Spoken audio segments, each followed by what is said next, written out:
Baharampur medical কলেজে চলে এলাম ডাক্তার দেখাতে। ডাক্তারের ওখানে মোবাইল অ্যালাউ ছিল না, সেই জন্য ক্যামেরা করতে পারিনি।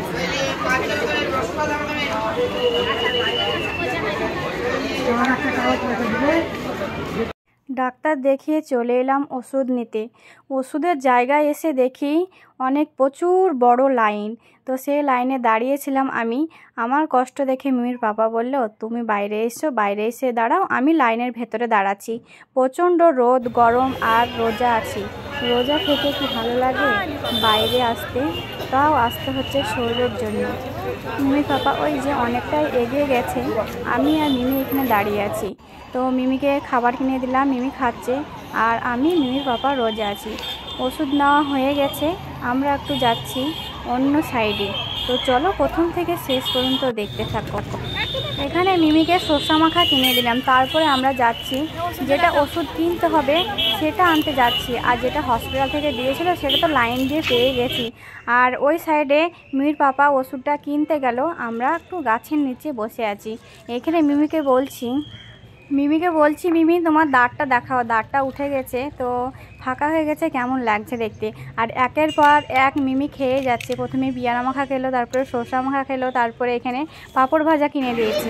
তো আমরা এখানে গাছের নিচে বসে আছি, তাও মিমি পাপা আসছে না। তো আমি আর মিমি যে দেখছি, তো এই যে আর দুজনের পরে পেয়ে যাবে, যেখানে যাচ্ছে সেখানে বড় লাইন।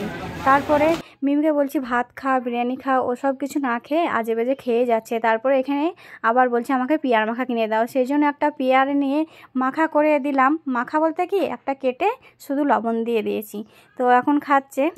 আর আমাদের ওষুধ নিয়ে ডাক্তার দেখানোর পরে অনেকটাই হাতে সময় পেয়েছিলাম, সেই জন্য এখানে আমরা অনেকগুলো শর্ট ভিডিও করে নিয়েছি। তোমরা তো শর্ট ভিডিওগুলো পেয়ে গেছো। তো তারপরে এখানে আমরা কেনাকাটা করতে চলে এলাম মলে। মিমির পাপা, আমি আর মিমির পাপার একটা বন্ধুর সঙ্গে দেখা হয়ে গেছিলো, তো আমরা তিনজনে ঢুকে পড়লাম মলে। তারপরে কী কী কেনাকাটা করছি না করছি সব কিছু তোমরা দেখতে থাকবে, প্রথম থেকে শেষ পর্যন্ত দেখতে থাকো, ভালো লাগবে, সাথে থাকো। আর আমার ডাক্তার দেখিয়ে আমাকে কি বললো তোমাদেরকে তো বলাই হলো না। হ্যাঁ, ডাক্তারে দেখে বললো অনেকটাই তোমার কমে গেছে, যে ব্যায়ামগুলো দিয়েছিলাম ওই ব্যায়ামগুলোই করবে, তার সঙ্গে 3টে ব্যায়াম অ্যাড করেছে আর ওষুধ পাল্টে দিয়েছে। তো সেই মতোই আমি করব ব্যায়ামগুলো, ওষুধ ঠিকমতো খাবো, নিয়মকানুন যেগুলো বলেছে সেগুলো মেনে চলবো। আর 10 দিন পরে আসতে বলেছে, 10 দিন পরে আবার এসে ডাক্তার দেখিয়ে যাব।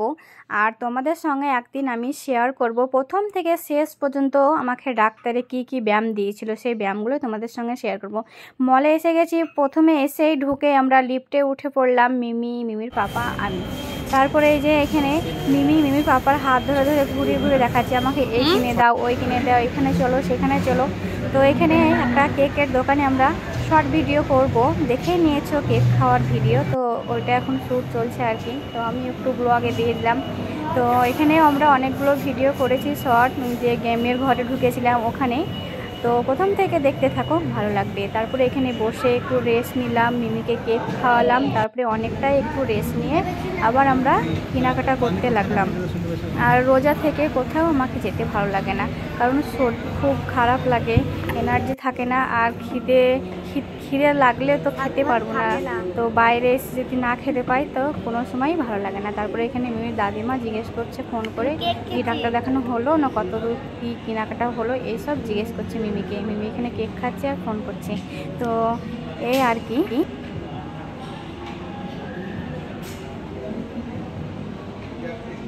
কেক খাচ্ছি।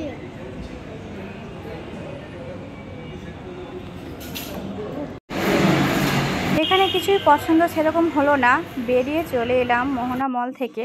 এখন টোটো ধরে আমরা যাব বাস স্ট্যান্ড, মানে এক্সপ্রেস বাজার। তো এই যে আমরা চলে এসেছি, এখানে আমরা কেনাকাটা করব আর কি। এখানে মিমির জামা কাপড় চয়েস করেছি, তারপরে চলে এলাম ট্রায়াল রুমে পরে দেখতে। তো এই যে এই জামাটা পরিয়ে দেখলাম, মিমির বাবা বলছে ভালো লাগে না, সেই জন্য আবার খুলতে চলে এলাম। একটা করে পরে দেখছি আর খুলে দেখছি, তো কোনটা ভালো লাগবে সেটাই নেব। এই যে মিমির হাতে দেখতে পাচ্ছ, তো ওটাই নেব আর কি। ওটা মিমি যেটা পরে আছে ওটা ভালো লাগছিল না, কিন্তু মিমির হাতে যেটা আছে ওটা পরে খুব সুন্দর লাগছিল, ওটাই নিয়ে নিয়েছি। তারপরে এখানে অনেকগুলো দেখছি কোনটা চয়েস হয় বা ভালো লাগবে কি না লাগবে, সেগুলো অনেকগুলো এখানে ঘুরে ঘুরে দেখছিলাম। তারপরে এখানে 2-3টি নাও হয়ে গেছে।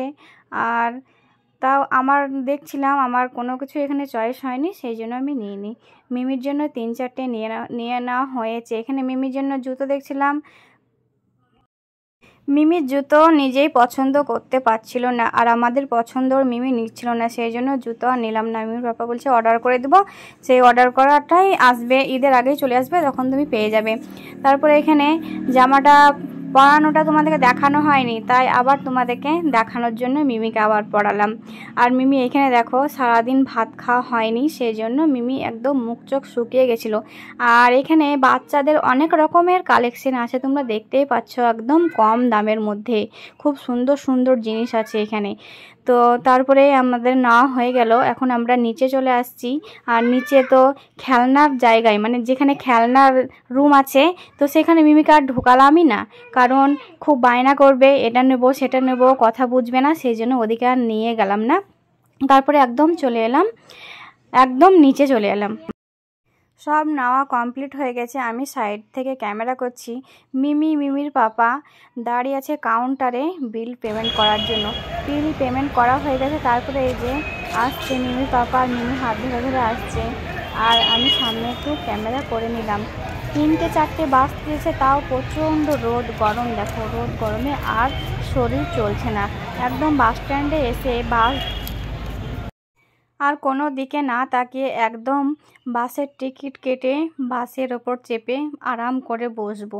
দেখো আমাদের মুখ চোখের অবস্থা, তাকাতে একদম লজ্জা লাগছে। তারপরে এখানে বাসে চেপেও গেছি, একদম ক্লান্ত, সিটে মাথা দিয়ে মনে হচ্ছে ঘুমিয়ে যাই, কিন্তু আমি কোথাও গেলে বাস স্ট্যান্ডে, বাসে বা অটো বা ট্রেনে কোথাও আমার ঘুম আসে না। তারপরে একদম বাড়ি এসে ইফতার খুলে নিয়েছি সব কিছু, ইফতারের টাইমও হয়ে গেছে। ডালপুরি, ঘুগনি, মিষ্টি, সিঙ্গাড়া এসব কিনে এনেছিলাম, আর ফলগুলো বাড়িতে ছিল, আর আমার শাশুড়িরা বানিয়েছিল ঘরে বানানো ডালপুরি, ওইগুলো আমাদেরকে দিল। আর কি আজকের মতো খাবার। আর দাঁতন করছি এখানে, উজু করে এসে বসবো। আজকের মতো ভিডিওটা এই পর্যন্ত ছিল, ভালো লেগে থাকলে টাটা।